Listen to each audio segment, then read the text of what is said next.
Thank you all for being here today. My name is Kristen McCarthy. I'm the Director of Grants and Operations at the Foundation for Middle East Peace. Thank MEI for hosting this event and providing the space.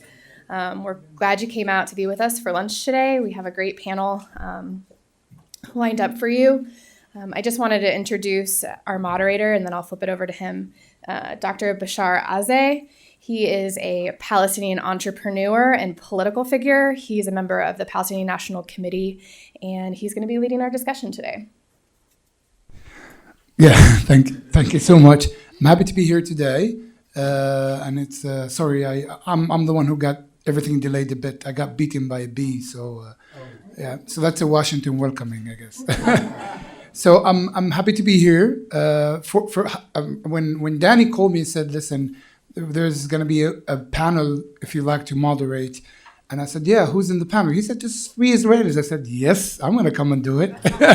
This is the only opportunity for a Palestinian to take a lead on 3 Israelis. But I'm happy to be here. And next to me, there's 3 great, 2 gentlemen and 1 lady who I know very well, and I'm always happy to work with them. And I'm going to introduce each one of them. First, starting with Celine Tubal, who's right now the co-director general of the Economic Cooperation Foundation, ECF. Also, it's an Israeli policy planning think tank designing and advancing initiatives aimed to creating the conditions for the resumption of genuine Israeli-Palestinian peace process, which is we all say amen for that. I mean, amen for this. We hope it happens. And next to her is my good friend Danny Seidman, is a practicing attorney in Jerusalem who specializes in legal and public issues in East Jerusalem. He's the founder and director of, how you say this, Terrestrial? Yes, Terrestrial Jerusalem, an Israeli nonprofit that work to identify and track developments in Jerusalem. As a Palestinian, many people call me and they say, who should we bring to talk to groups who come to Jerusalem?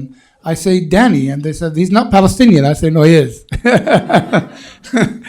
And then I have Avi. Avi, how you say your last name correctly? Don't even try. All right, so you will deal with it. Well, Avi is also an interesting panelist. He was born in the Israeli city of Rehovot. During his army service, he served in the special forces of the paratroopers brigade, where he attained the rank of staff sergeant. Yes, sir. A year after he was discharged, he joined Breaking the Silence, which I'm a fan of, as a researcher, tour guide with focus on working with war jewelry. Avner has completed his BA in social work at Tel Aviv University, and now he has an MA in human rights at Columbia University, New York. Today, he serves as Breaking the Silence Executive Director. So we have really 3 interesting panelists, and I'm happy to start kicking off the business. And we're going to have a general question. So the general question, and it's going to focus on each of the panelists who will cover a different area. So given the thick cloud of political uncertainty in Washington and the lack of political horizon and the frayed relationship between DC and Jerusalem on one hand, and DC and the Palestinian Liberation Organization, the PLO, on the other hand, what is the state of play, respectively, in the West Bank, Gaza, and Jerusalem? And what are the anticipated developments? So I'm going to ask each panelist to start in their perspective on this. And we will start first with Celine, and Celine will focus on Gaza. And I wanted to start with Gaza because as we focus in Jerusalem, the West Bank, we always, unfortunately, forget Gaza. And I think Gaza is really an issue of human rights, an issue of humanitarian issue that we all should take a focus on. So please, Celine, it's your... I think I'm set. This is only yours. So hello everybody. Thank you for being here.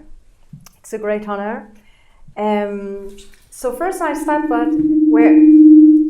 Okay, did something wrong.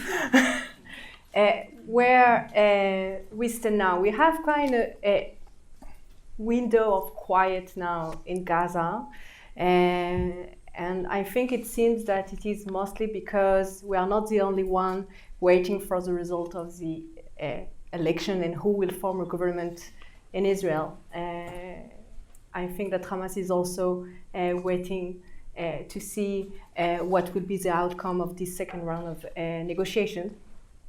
And unfortunately, we kind of expect that once the government is going to be formed, there will be a greater risk of escalation, as we do expect that Hamas will be interested in testing that government and see by exerting pressure through violence whether they can get more and can get a shift of policy from Israel towards Gaza. So that's a challenge we're going to face maybe in 1 month, if we have a government in 1 month, or depending on whether we are heading for another round of election in Israel. Now, there is no quick fix for Gaza. That's bad news. I mean, we are often asked by decision makers what needs to be done. So there is no one-line answer for that. It's a complicated issue with different layers that needs to be addressed. But I will put two main issues, which for me are the two priorities if we want Gaza to be stabilized. First, no Gaza ceasefire is possible without addressing the economic and humanitarian distress in the Gaza Strip. With no natural resource, the 2 million inhabitants, Palestinians that live in Gaza, are completely dependent on imports of goods and materials from outside. Now, with no possibility to export goods, services, or workers, basically they are totally dependent on the inflow of cash from the outside, which is salaries that the PA paid, that's aid from various international donors. Now, without a shift of policy that will enable Gazan to export services of goods and enable workers to enter into Israel, there can be no improvement at all in the situation, in the economic situation in Gaza. Now, if I look at it politically under Netanyahu, if we have another government with him, the chances that he will shift policy are quite limited. With a shift of leadership, I think it is reasonable to expect that we will have some kind of shift, even though I'm skeptical that it will be to the extent that we need. Now, the second challenge, which is somehow even more complicated, is that there can be no stability in Gaza if we don't address the governance vacuum in Gaza. And the Hamas de facto government has been largely dysfunctional, and it has been incapable to pay the wages of its civil servants. And the PA is still considered, not only by the international community, but also by Israel, as the only actor that has an international mandate to implement projects. But it has been unwilling to assume this responsibility. As a result, many of the projects that are needed to address the more acute problem in Gaza, which is electricity and water shortage, you don't have anyone with who you can do that. Hamas is not going to be a partner for Israel, nor for the UN or the EU to do that. And that's a challenge. Now, the inability to cover for the cost of a governing for a government is the main factor that has brought Hamas 5 years ago to seek practical arrangements for the transfer of governance responsibility to the Palestinian Authority, as it was eager to be freed from the political and financial burden of running Gaza civilian affairs. And Hamas' decision has also contributed to the Egyptian government decision to basically launch a plan that will pave the way for a gradual return of the Palestinian Authority to Gaza. And this effort, unfortunately, have largely failed because the PA has refused to engage in power-sharing arrangements in Gaza. Now, I don't think, honestly, that the PA is solely to be blamed for that, when the reality on the ground is such that the chance of success for the PA are very thin, if non-existent. And when any improvement in Gaza will basically benefit politically Hamas. And this is even more problematic. And this brings us to what's happening in the West Bank, when the PA is failing to show any achievements in the area that really matter for it, which is advancing state building, advancing the peace process. And in that sense, the dynamic of annexation that both Avner and Daniel are going to present are very much connected also to the growing instability that we are facing in Gaza. And you cannot talk about one issue without talking about the other one. Now, and for this reason also, it is impossible to address Gaza instability in total isolation from the situation in the West Bank. And in order to stabilize Gaza, you will have to articulate a policy that also enables improvement in the West Bank, that will empower the Palestinian Authority to build stronger politically, so that it can also have a more constructive approach toward Gaza. I think that without doing that, any solution for Gaza will be a partial one. Good. Avner, I think also it'd be good to follow up on what Celine ended on regard to the annexation issue as part of your discussion. I know you have to focus in general on the West Bank, but I would like also to see if there's any of that annexation threats will be affecting, or it's part of what you do. So, and how is that in your view? Thanks. Yeah. No, I mean, we're an organization of former Israeli soldiers, and we were formed back in 2004, and Israel disengaged, as they call it, from the Gaza Strip in 2005. And when testifiers started coming out of the first Gaza operation, cast lead, there was an organizational question if we should gather testimonies from them or not. The answer was obviously yes. So unlike what the Israeli PR line is, Gaza is still under occupation. A different kind of occupation than the West Bank, but definitely under control. And therefore, we definitely see Gaza and the West Bank connected, and part of the separation policy that Israel is trying to uphold is maintaining that separation. As Celine just described, I think the separation also, which is very evident between West Bank and Gaza, fits into the Israeli policy. Having Hamas and the PA is in Netanyahu's interest in that sense. And before I say a word about annexation, I think it's very clear that there is a humanitarian crisis in the Strip, but there's not a humanitarian catastrophe. It's a political catastrophe, right? I mean, the reason the situation in Gaza is like that is not because it was inevitable. It was evitable, and it's man-made every day. And in that sense, a big part of what we see is soldiers who are maintaining the control behind desks and cameras in the civil administration. But I think there's another element which we are constantly in sort of borrowed time before the next round of attacks. And I think that since the disengagement from Gaza, that has really been our biggest connection to what's happening in the Strip, when soldiers are basically sent every couple of years, as a former Israeli general said, to go in and mow the lawn, right? And that's the mindset. And there's, I think that is something we have to keep in mind, not only because of the destruction that it causes each time to the Strip and the massive loss of life, but because the Israeli consensus around these operations is only growing.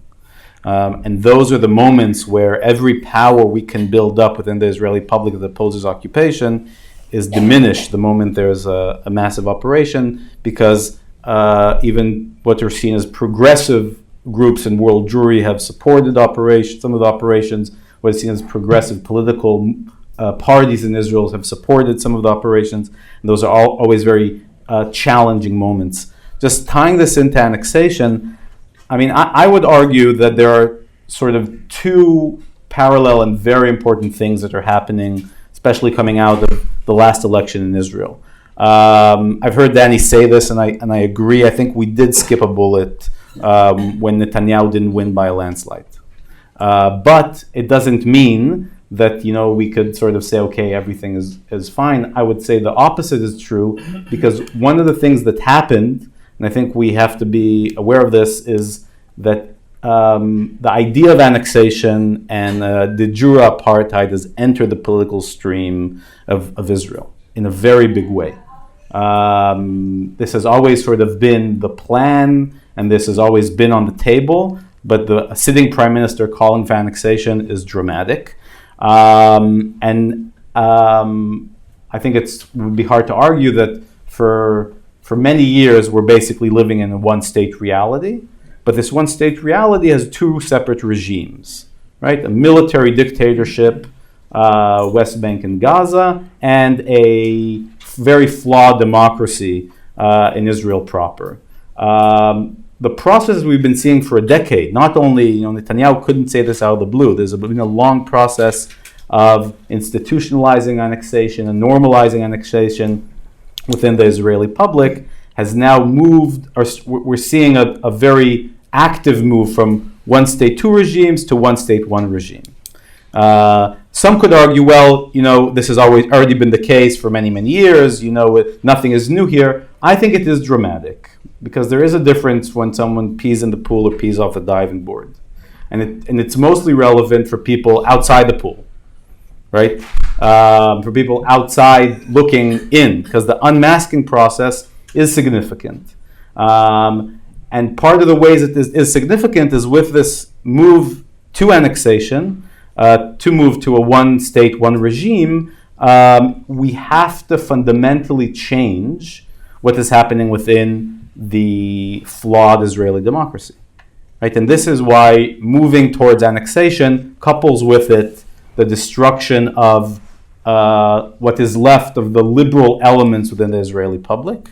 This is why we see attacks on Supreme Courts. This is why we see the destruction of the free press, with players like Edelson coming in and basically dramatically shifting the map, and attacks on Israeli civil society organizations. So I think alongside with this process of annexation, which I think we're going to see, the opposition to annexation today is Benny Gantz. He wants permanent occupation. So it's permanent occupation versus annexation. And alongside this process moving ahead, we're going to see more attacks on the fundamental elements of what's left of the Israeli left.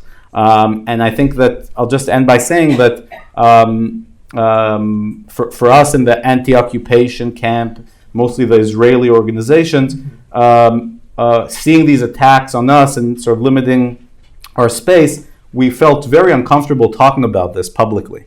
Because, how do you even compare what we're going through compared to our Palestinian friends and organizations? But I think it is important to put it on the table, because for 50 years, in order to maintain these two regimes, it was enough to oppress and suppress Palestinian organizations. And as we're moving towards annexation and the vision that they have, which is de jure apartheid, you have to oppress and suppress Palestinian Israelis and Israeli Jewish organizations or individuals who are speaking out against occupation. So these two parallels processes are connecting, and I would take very, very seriously the fact that this is now an integral part of the Israeli conversation.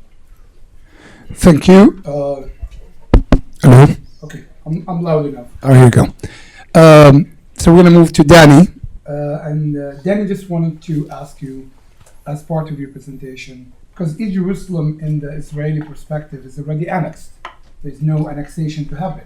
But the annexation of parts of the West Bank and Jordan Valley have a deep impact on Jerusalem, as some of the settlements are connected into Jerusalem. So I think that also an issue that I'd like to hear from part of your perspective. Okay, great. First of all, thank you. And what I have to say actually dovetails very well with both. You need to turn it on. I thought you already have it. It's not. It's on. Something wrong with the system, maybe.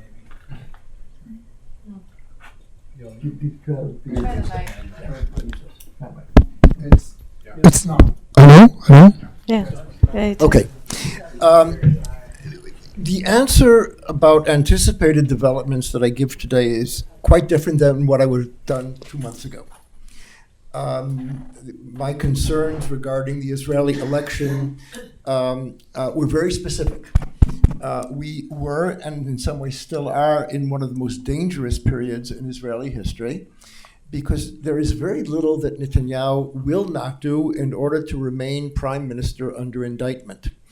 And all sorts of things that he would not have contemplated in the past or was deterred from doing become very possible. And those are the doomsday scenarios that we have been dealing with for the last 25 years. He will need to toss red meat to his right-wing base and those to the right of him. And he's refrained from approving E1. He would approve E1 to remain in power without batting an eyelash. Same with the evacuation of Khan al-Ahmar. Same as Givat Matos and annexation. Netanyahu doesn't want annexation. He believes, and I think he's right, that formal de jure annexation will jeopardize the de facto annexation, which is already in place. But he is being, that's the kind of red meat he would give to them. Well, that is now off the table at the moment for the time being, and appears increasingly less likely. In addition to that, we met with somebody in the NSC today, Celine and I, and who had been covering these issues way back. During the Kerry negotiations, I would get up in the morning and with trepidation check my inbox to see how many settlement units in East Jerusalem had been approved and how many tenders had been published. That's not happening anymore. We've run out of things to do in Jerusalem. There's stuff happening in the West Bank. So things are good, right? Well, this is a bit like a day in the life of even the by Solzhenitsyn. Even the good days are horrible. And there are a number of developments on the ground that are already happening and will continue to happen regardless of who the next prime minister is. And I want to point those out very briefly. One, we have two kinds of settlements in East Jerusalem. One are the large settlement neighborhoods, and the other, there are 215,000 Israelis living in those large neighborhoods. And then you have the biblically, sometimes messianically motivated settlement enclaves in and around the old city of Jerusalem. They are enclaves because they're isolated, they're implanted within existing Palestinian neighbors, and they are discontiguous to Israel. So until now, their territorial implications have been minor. That's changing in two places, and two very significant places, because there are a number of government schemes in Sheikh Jarrah and in Batan al-Hawa in Silwan, which threaten to basically make these areas a demographic and geographic extension of pre-67 Israel. That is a game changer. It hasn't happened since 1967. There is an ancillary development in both of these places. We built 55,000 houses in East Jerusalem for Israelis in these large settlement neighborhoods. We did so without displacing Palestinians. Horrible, terrible, and there were isolated incidents, but there was, not since the immediate wake of the war, there hasn't been large-scale forceful displacement. That's changing.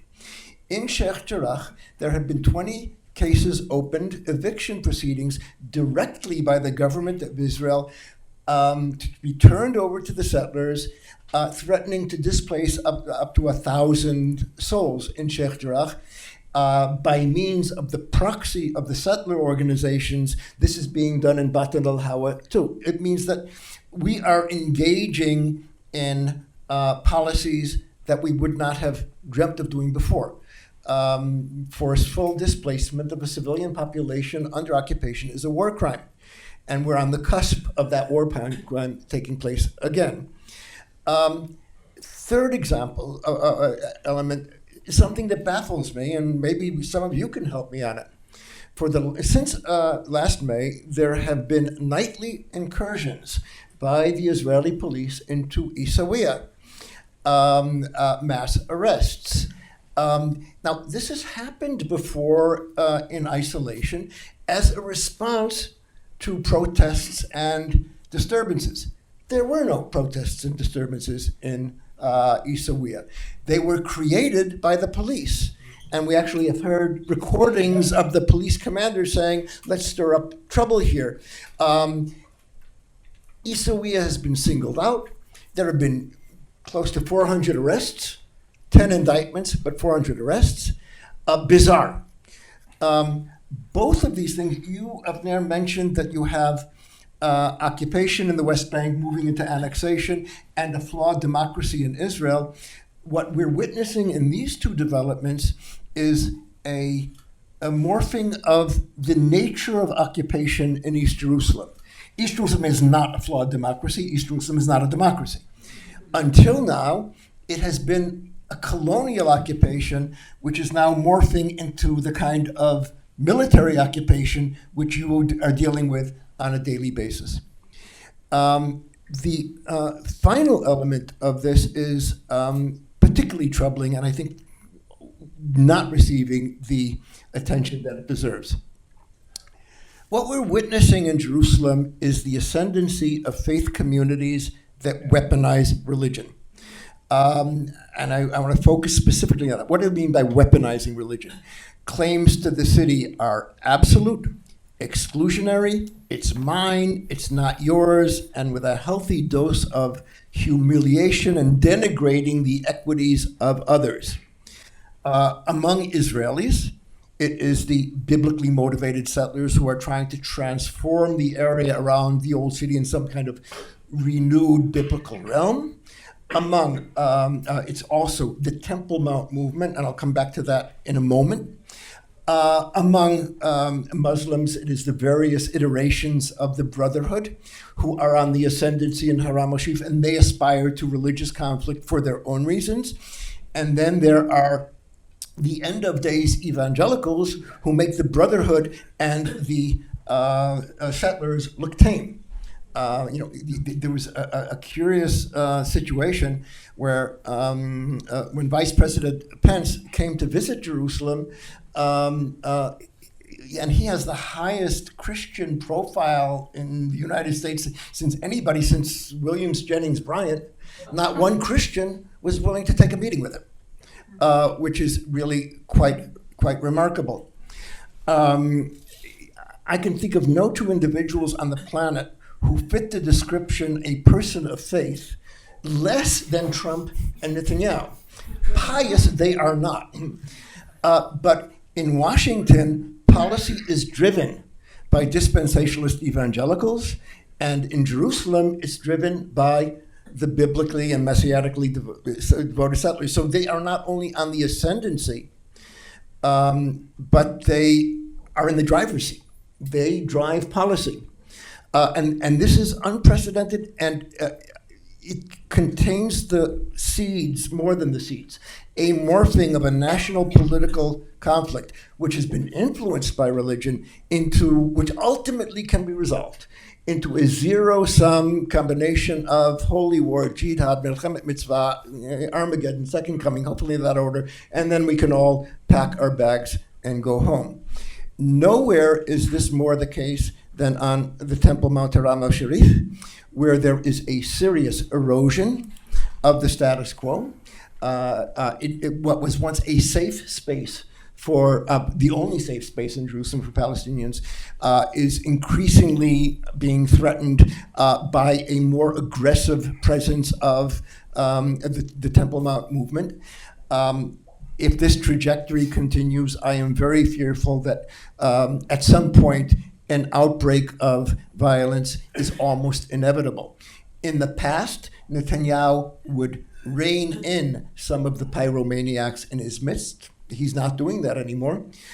In the past, the police was one of the most moderating influences on Haram al-Sharif. They are now in legion and cooperating with the Temple Mount movement. This is extremely dangerous. So these are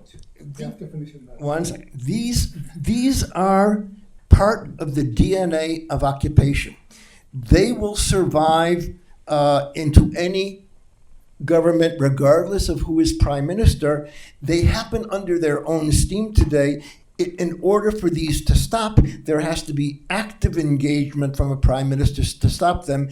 And the prospect of that happening immediately is remote, although if there will be a new government in Israel, the potential of that ultimately happening exists. But we are going in for very difficult times, even if the most egregious manifestations of occupation have been stopped for the moment.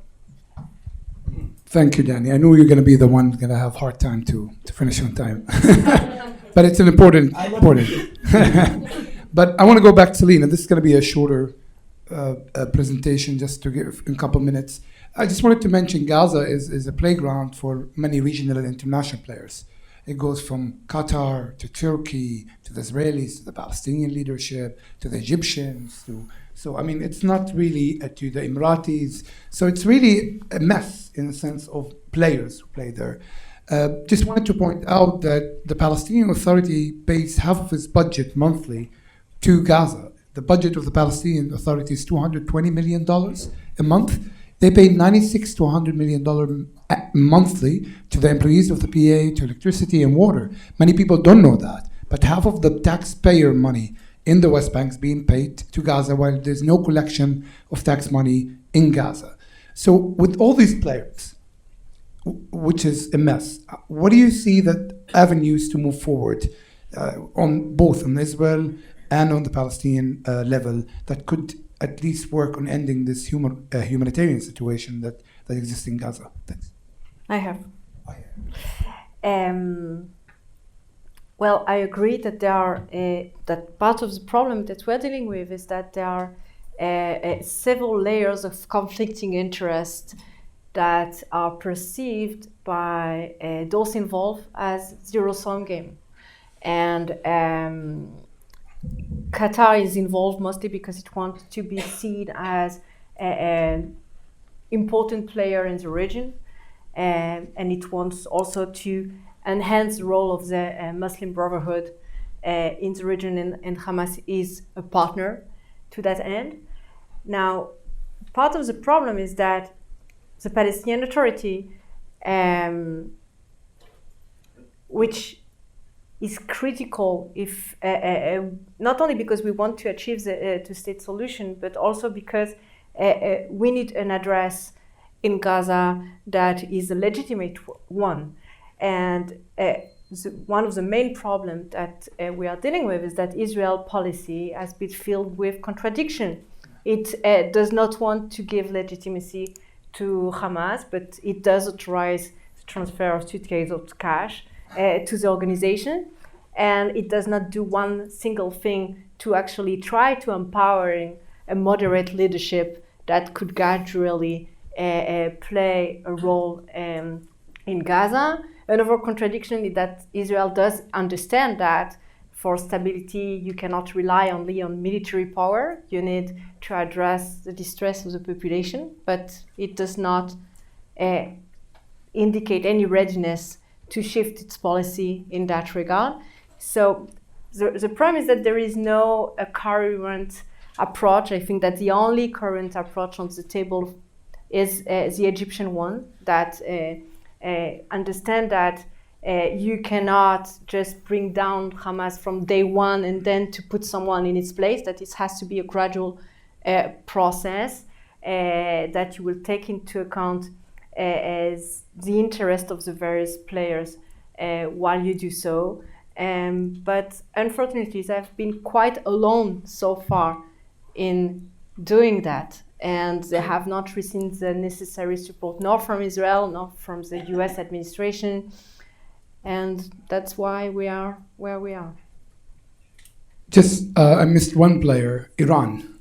Because it's also a major significant player with Islamic Jihad in Gaza, I agree. whom ironically now Hamas is trying to stop Islamic Jihad from throwing rockets on Israel because they're trying to preserve their ability to make a ceasefire with Israel, which is ironic when the Palestinian Authority used to do this. Hamas was criticizing them. So I think we see, I just wanted to add on Hamas. Hamas is trying to shift its policy a bit. We have seen them adapting the nonviolence movement on the border and the change of their charter. So Hamas is actually doing something that the PLO did in the 80s before they signed the peace agreement. I think that's a ground to push on the Palestinian leadership. It's about time to go into a deal with Hamas, and that can bring an end to the situation in Gaza. And you need Gaza in the end to make a valid two-state solution. So going to Avner back. Avner, as a Palestinian, I live in Jerusalem and in the West Bank. And when I see Breaking the Silence and I see your sometimes videos and I see other activities that you work on, I really understand the extent of what you guys doing in your society. Even as Palestinians, I think that's I look at you and I say it's good to have Israeli soldiers who do this, but we ask always for more because we're under occupation. And my question is, how much work do you do that is actually also connected with Palestinian groups who are also doing this? How much is collaboration with the Palestinian groups is negative or positive to what you do? And how much could it help to move forward from the breaking the silence ideology way of doing things today to more advanced work to make a wider network within the military establishment that the two-state solution is the only way? I mean, more of just the general work you do. So both within work with Palestinian organizations, but then you're also asking about making more connection within the establishment, yes. And I think that's it's sometimes a little bit of an either or in that sense. I would just very, very quickly say a word about East Jerusalem and Issawiya, and then sort of tie it into your question, because I think that what's happening in East Jerusalem is extremely interesting and troubling, and I think as Danny described, and I've heard people talk about the Hebronization of Jerusalem, right? I mean, one of the places that we operate in very often is Hebron. That's where the group was formed, 63 soldiers who served there during the peak of the Second Intifada. We believe it's sort of a microcosm of the occupation.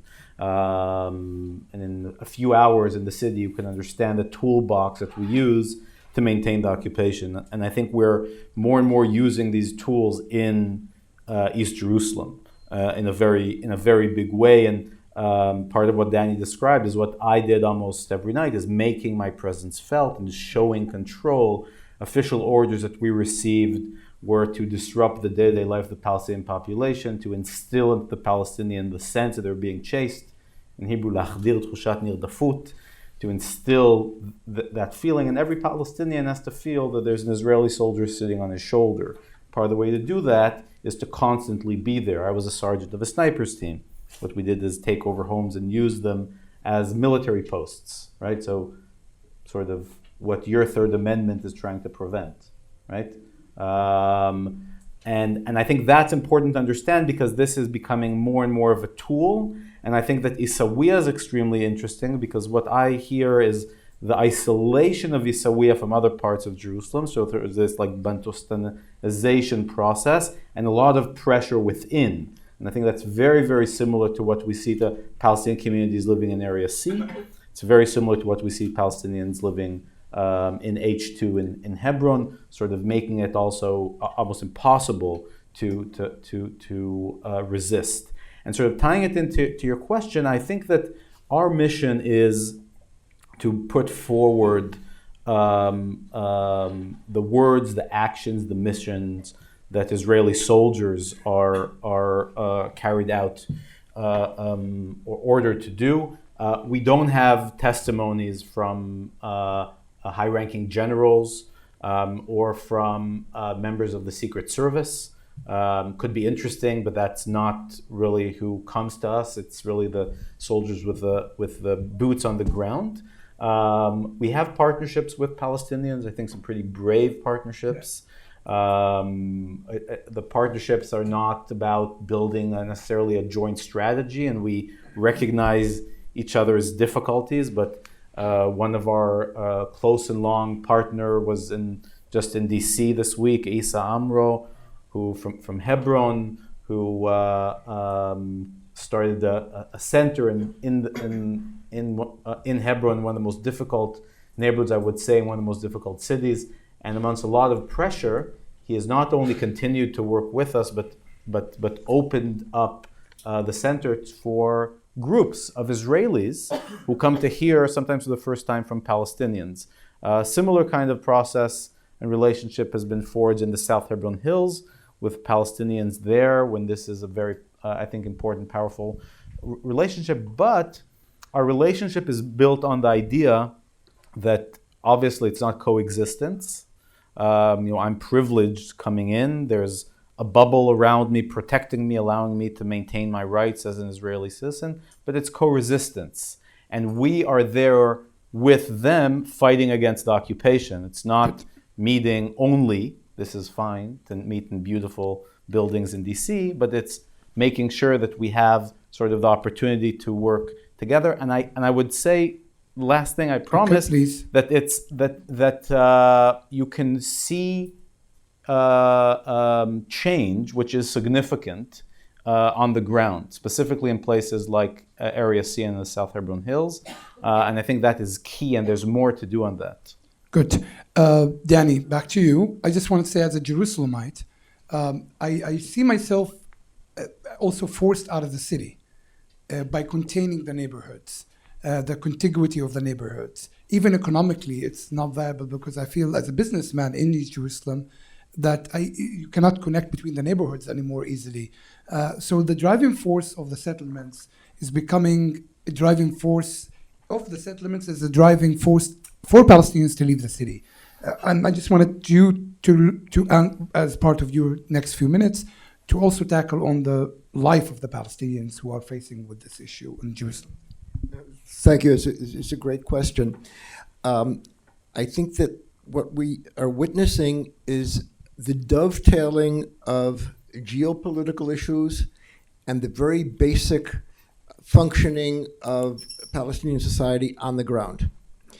When the United States shuts down the Palestinian representative office here, basically expels the ambassador, refuses to allow entry by a very dangerous radical woman, Hanan Ashrawi, moves the embassy to Jerusalem, defunds dangerous organizations like Augusta Victoria, Mark Brown, defunds UNRWA, all of the pronouncements of people like Greenblatt are basically the Israeli government is beyond reproach. This is a quote that I never criticized Israel because they never give me cause to criticize them, while Palestinians are beneath contempt.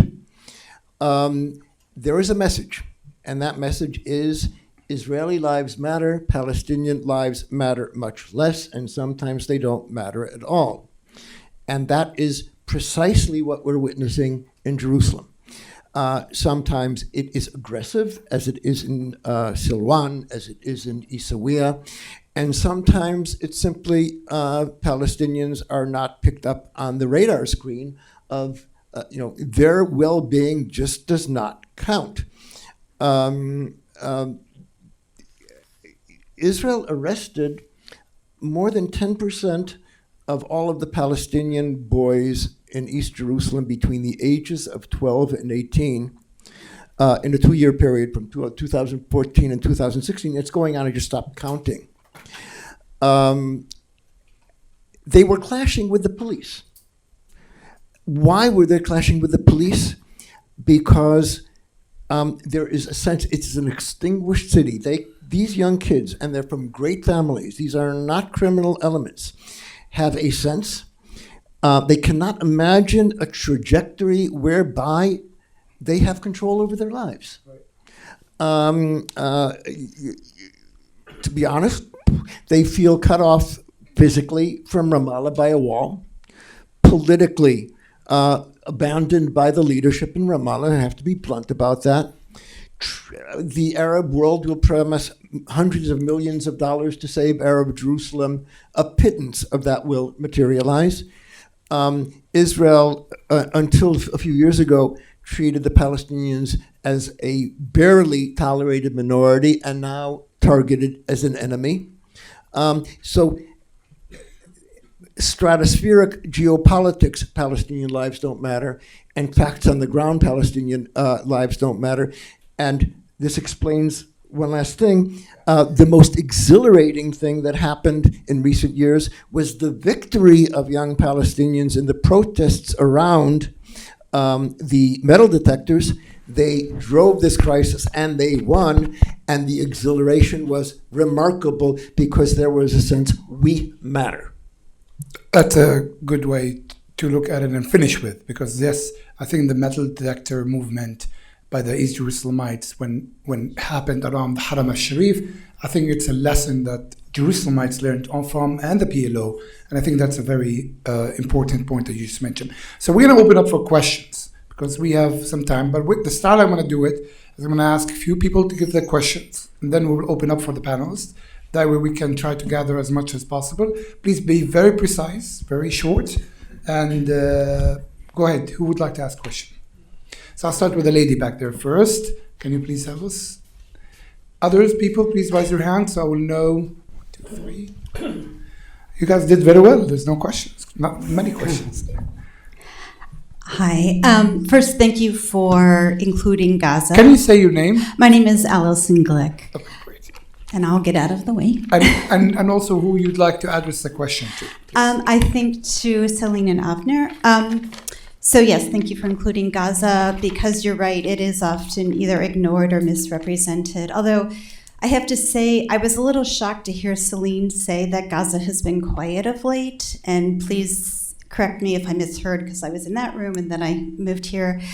When in fact, just a couple of days ago, 95 people just in one day were shot with live fire, 43 of whom were children. Again, this is part of the Great March of Return. But then I think you pivoted to talk about how after the elections, perhaps Hamas will then try to leverage violence politically.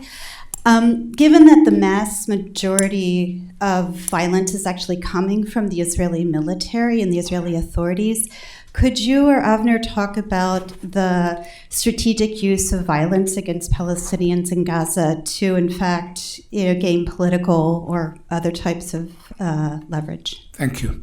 I'll go with this gentleman, please. Here. I'm Peter Humphrey, intelligence analyst and a former diplomat. I'm seeing a 3-state solution evolving, which is just crazy. And I'm wondering if perhaps we couldn't, the U.S., couldn't press Israel to make a deal with the West Bank exclusively, and then watch the West Bank economy take off like a rocket. And then people in Gaza are going to go, wait a minute, maybe we shouldn't stay out here in crazy land. Oh, you're shaking your head. You can answer. I'm not going to, I think the panelists will answer that, but I will have my comment on that. You have a third question right here, please. Mr. Faryahu, you seem to have defined occupation as Israel going into Gaza when they're attacked from Gaza, and going into the West Bank when they're attacked from the West Bank. And you want a solution to the occupation that you talk about. Let me tell you, the solution was there from 1994 through 2002 in the West Bank, where Israel did not go into Area A at all, no matter how they were provoked, with roadside bombings planned from there and bus bombings. I'm not going to filibuster. I'll cut it short. Yeah, please. But the question. They went back in during the Intifada in 2002. And so they go back in to collect terrorists that are engaged in the terrorist plot. Well, if you want to get rid of the occupation, perhaps the solution is not to have attacks from Gaza and not to have attacks from the West Bank. Then Israel won't go in there at all, into the areas that are populated by the Palestinians. So Thank you. You might want to consider that Thank- as a solution. Thank you The for your occupation. thank you for your comment. We will have the panelists to answer that and comment. Any other questions? You, please, sir. I will take one more after that one if there's anybody with a question, so we can start back here and give them time to finish. Please go ahead. Kıvanç Ulusoy from Istanbul University. I would like to ask, Turkish involvement in Gaza. Can you please explain a bit how it evolved from What evolved, sorry? Turkey's Turkish involvement in Gaza. in Gaza? Thank you. I don't know if you would like or not like that. Okay, you might like it. Anybody else?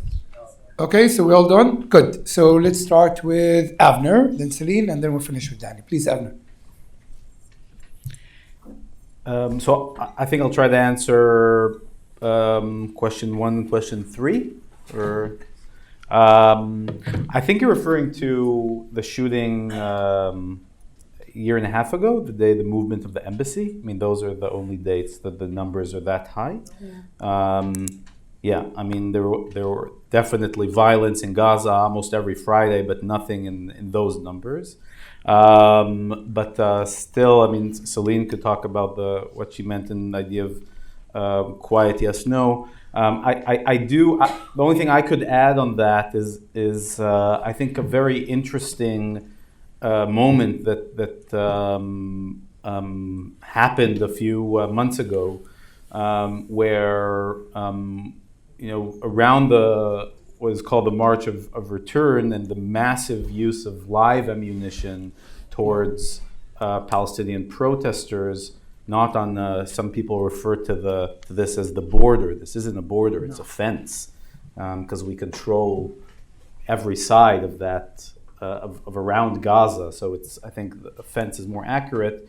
When commanders were talking about this, or military commanders or military itself was talking about their rules of engagement, it was very vague what the rules of engagement are, but it was evident that the use of weapons and what soldiers are told is very lenient.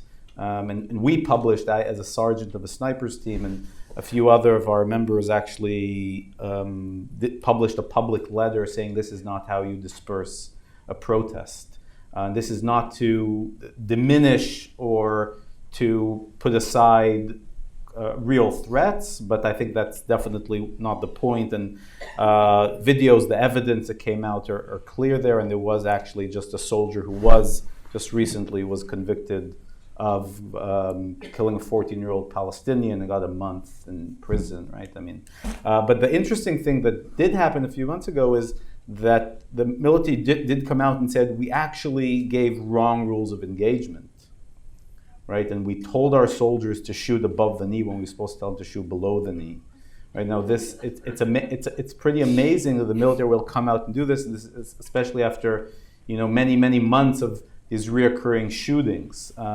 So we can't say that we have. I mean, we don't have any testifiers who were on the fence.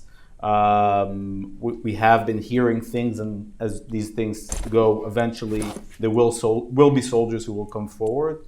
But I would definitely agree that similar to the Second Intifada, I think there was an excellent movie called A Million Bullets in October, right. Which talks about this unbelievable use of force, which is used is a way to create deterrence. And I think part of what we see is as these protests aren't going away, the IDF has to say, wait, can we continue to use this force? And this is why I think it's very, very important to keep Gaza on the table and to keep these issues talked about, because it's at least sadly in the Israeli public, there was sort of an acceptance of this, and there were a few, and I'll end with that. Should I try to address the second question? Second one, we have less than a minute, so you have to address it. Or you can keep it. Let's go with. Well, actually, no. Go ahead, and then we'll go to the next because this is going to be your last chance. Yeah. But in 1 minute. Respectfully, I disagree. I think that it is evident for anyone who is aware of what the Israeli forces are doing is that most of the actions are not defensive; they're offensive. Yep. I served as from 2004 till 2007, mostly in Area A. Right, most of what the soldiers are doing is not going and stopping a ticking bomb.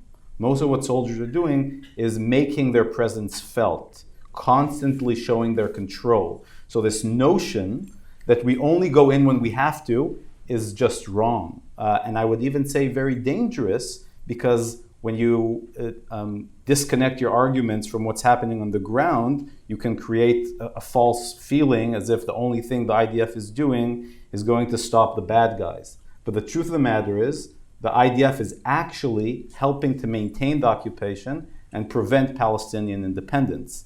And I think it's very clear from the data coming out of the territories. Thank you. Celine? Yeah. So what I meant in regard to the temporary quiet, it's very relative. I also think that you're referring to what happened 1 year ago. And actually, Hamas, since between the first and the second elections, have tried to kind of contain the event at the fence, not only because, in regard to its willingness to maintain quiet towards Israel, but because also it understands that it can play against them, and that they don't have full control of this process and of the motivation there. Just about the Free States questions, I don't think that we will have a Free State reality, but I think that your point is valid, that we don't need to wait for solving all problems to start engaging with the West Bank and like striving toward an agreement with the PLO. It doesn't mean that Hamas and Gaza will just after realize that, okay, maybe we'll join. I think it's more complicated than that, in the sense that it will also be about the Palestinian leadership to create the political space for Hamas to turn into a political entity. Because if the person that are currently ruling Gaza and the military wing cannot somehow integrate the national Palestinian project, they will remain spoiler from the outside. And this is not only about Israel, it's also an internal Palestinian question. And now Turkey is definitely a player in Gaza, not a big one, because it did not necessarily deploy the same kind of resource that Qatar has, but it has the same motivation than Qatar, which is to enhance the role of the Muslim Brotherhood in the region. So in that sense, I think they play with the same objective. Thank you, Celine. Danny? Occupation is not a crime. It's not a sin.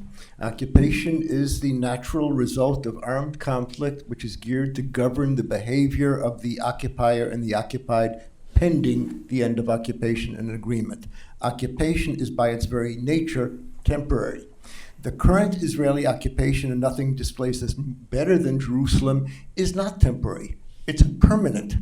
Occupation is not a byproduct or a necessary evil. There's no threat coming from East Jerusalem. East Jerusalem's occupied. Occupation is a feature. It is Netanyahu's endgame. And that is why it is so problematic. The former head of Israel's Mossad, Tamir Pardo, has said, and I agree with him, that Israel confronts only one existential threat to our existence in this generation. It is not the nuclear capability of Iran. It is not 120,000 Hezbollah rockets. Those are serious problems, but we have operational responses to that. The threat to Israel is perpetual occupation. Put bluntly, perhaps a bit demagogically, Israel will end occupation, or occupation will be the end of us. Israel cannot sustain itself over time. I'm not talking 10 years, but I am talking 50 or 100 years as a perpetually occupying power. That does not blur the distinction between the occupier and the occupied. I am your occupier in a city that we share. But it is an existential imperative not only for Palestinians to end occupation, it's an existential imperative for Israelis as well. I think we're perfectly on time. I just wanted to give last comment, since I'm already like a moderator, but I cannot be silent on this. We don't want you to. Yeah. So I just want to go, when I heard what you said, I think there's a lot of misinformation here. Israeli security forces, security experts publicly have stated, people on duty, that the Palestinian Authority is the major player on security, preventing any attacks from the West Bank. And any attack that you see today is done by individual who is upset with occupation on an individual basis. There's no more organized attacks from the West Bank on Israel or within the West Bank, in a sense of the old previous Second Intifada model. The Palestinian Authority spends much money of its money that I would like to use to build more economy on the Israeli security. We have 70,000 security forces in the West Bank serving Israeli security more than it is the Palestinian security. Despite all this, we see the Israeli army coming in incursions in Area A, that Israel signed an agreement stating that they should not enter that area. And if they need something, they can talk to the Palestinian security. The problem is Israel doesn't even respect an agreement that they signed. And this is also a problem. So Palestinians are working for Israeli security. People are not happy about this inside Palestine, that these forces are actually preventing and securing only Israelis. So actually the issue that Palestinians are not doing their job, no, they are doing their job. Actually, they're doing more than their job. That's on this issue. Now, on the issue of the three states, the model of Singapore, so people would love to come, like the model of Singapore, building the West Bank as Singapore. It doesn't work this way. When you talk, first of all, we cannot even sit down and talk about an agreement to reach an idea where should we agree on or not. The second issue, I want to remind you, in 2014, Israel signed its ceasefire with the PLO. Because Hamas can't sign a ceasefire, they signed it with the PLO while Hamas was in the right hand and Islamic Jihad was in the left hand. The three-state model doesn't work at all, because you cannot go with one part and ignore the other part. It doesn't work this way. And also no Palestinian leadership currently or lately, or new leadership, will take a role in saying, yeah, let's have a West Bank only state. This is not going to work out. What could work out, if you want to think about it in a different way, is the issue of marriage and divorce. Should the Palestinian divorce and get divorced from the Israelis, or should they stay married to them? That's exactly the question. The question is going to be more, are we going toward a one-state de facto apartheid solution where there's some kind of a unwanted marriage, or we need to have a divorce where the Palestinians are completely separate from Israel? I will tell you that many Palestinians, young Palestinians today, who were born and raised after the Oslo Agreement, they see the current reality of an apartheid as a two-state solution. The wall, the settlers, and the soldiers. And I think that's exactly the fundamental question that they have to ask, is that they don't want one or two state. They want dignity, freedom, and justice. If that's going to be under a one-state model that gives them those three things with self-determination, they're ready to take it. So, no, it doesn't work, but the Palestinians have to do their own homework to be sure that they can end the internal reconciliation issue. And I think it's time with the president's decision to go for election, and I hope he's serious about this, and I hope it will happen. Then the people will go for ballots, and then they will decide who is running the show. That's very important. So thank you all. Thank you. Appreciate it, and hope to see you again soon. Thank you, Bashar. Thank you very much.